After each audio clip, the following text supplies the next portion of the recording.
Здравствуйте, ребята! У нас сегодня урок 12. Мир в моем сердце. Упражнение первое. Бірінші жаттығу. Олян. Относись к людям так, как хочешь, чтобы они относились к тебе. Адамдар сені қалай сыйласын десең, сен де адамдарға солай сыйлас. Яғни, адамдар сені жақсы көрсін десең, сен де адамдарды жақсы көр. Сен егер басқаларды ұнатпасаң, олар да сені ұнатпайды деген мағынаны білдіреді. Ары қарай. Упражнение второе. Прочитайте по ролям. Мына берген мәтінді оқу керек балалар. Және мен оқимын, қазақшасын түсіндіремін. Түсінсеңіздер, өте жақсы қуанамын, мәнін түсінсеңіздер.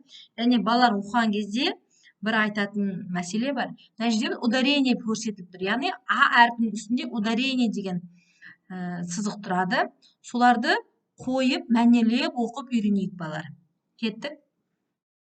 Однажды один человек сидел у входа в город. К нему подошел юноша и спросил. Бір күні бір қалаға кірер алдында бір адам отырыпты сол жерде. Оның қасына бір жас жігіт кеп сұрапты. Я ни разу не был в этом городе. Какие люди живут в этом городе? Айтыңызшы, мен бұл қалада ешқашан болмаған едім.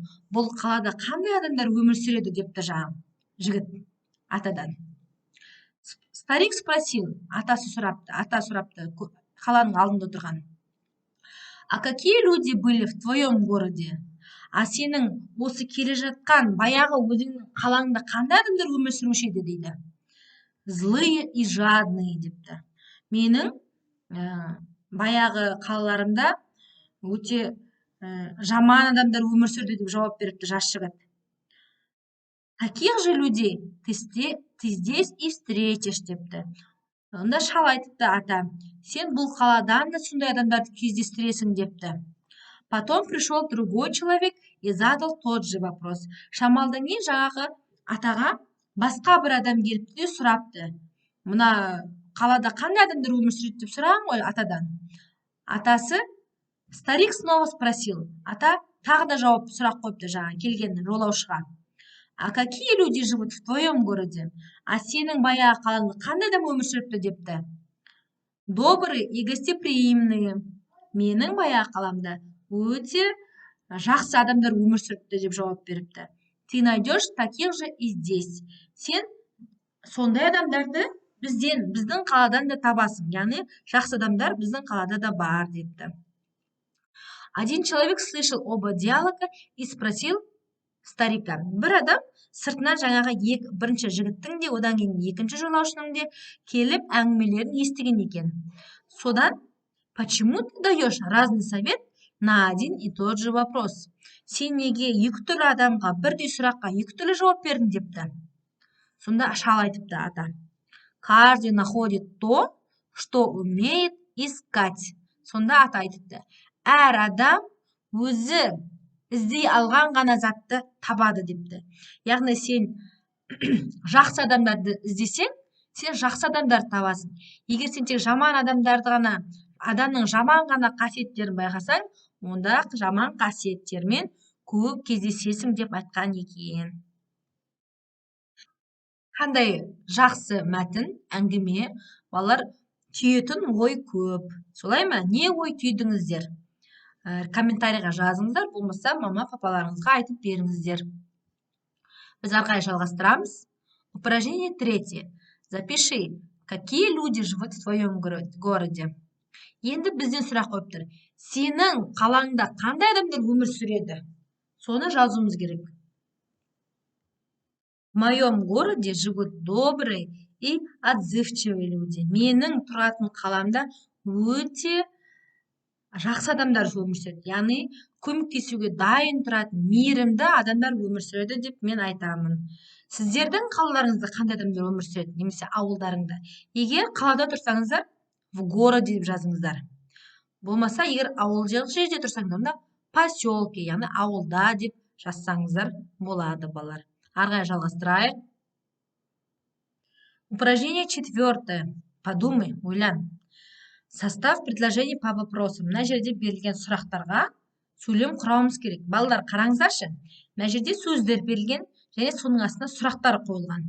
Яғни мына жерде сөздердің орындары ауысып кеткен, бірақ мына сұрақтар қою арқылы біз сөйлемді дұрыстап жазуымыз қажет. Ол үшін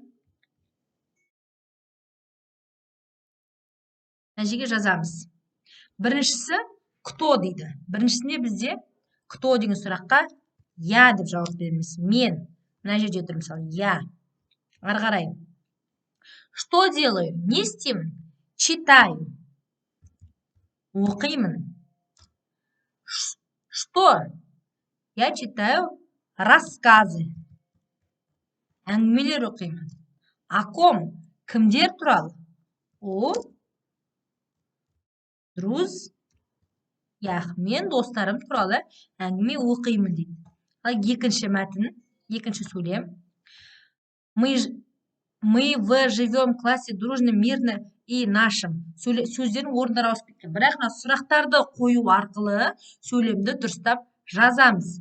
Яғни, кто? Мы. Что делаем? Живем. Где?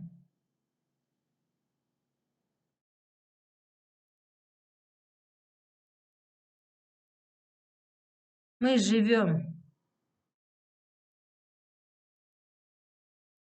в нашем классе. Как? Қалай өмір сүреміз? Дружно и мирно.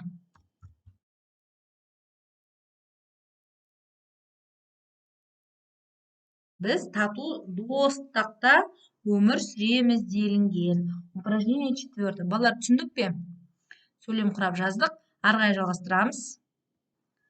Упражнение 5. Говори правильно. Мына жерде бізде сөздер берілген. Соларды дұрыстап оқуымыз қажет, айтуымыз да қажет. Начал, начала. Принял, приняла.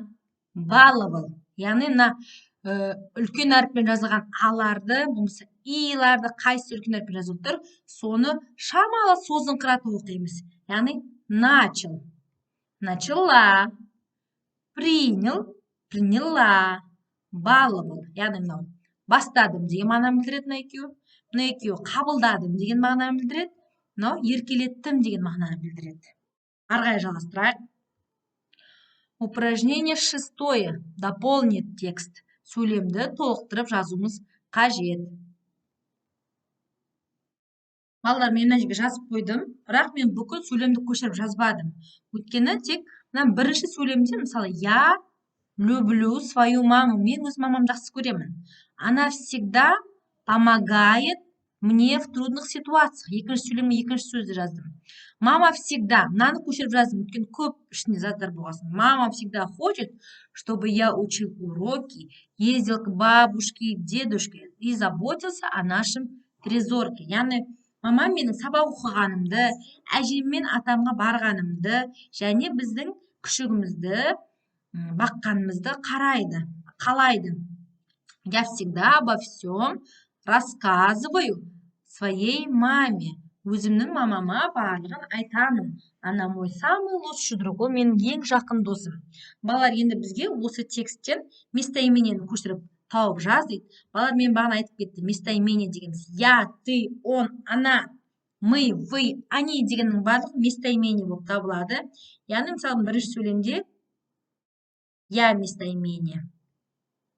Мысалы, я? Мен көшіріп жазбаймын, тек астын сызып кетейін. Я, мына жерде она местоимение. Мына жерде я деген бар. О нашим. Біздің. Я. Она. Деген местоимениялер бар. Тағы да қандай местоимениялерді ұмытып кеттім балалармен. Мені де бір тексеріп шықсаңыздар болады. Қатеп кетіп жатса айтыңыздар. Бәрін оқимын комментарийді. Осымен бүгінгі сабақ аяқталды. Келесі кездескенше сау болыңыздар балалар. До свидания.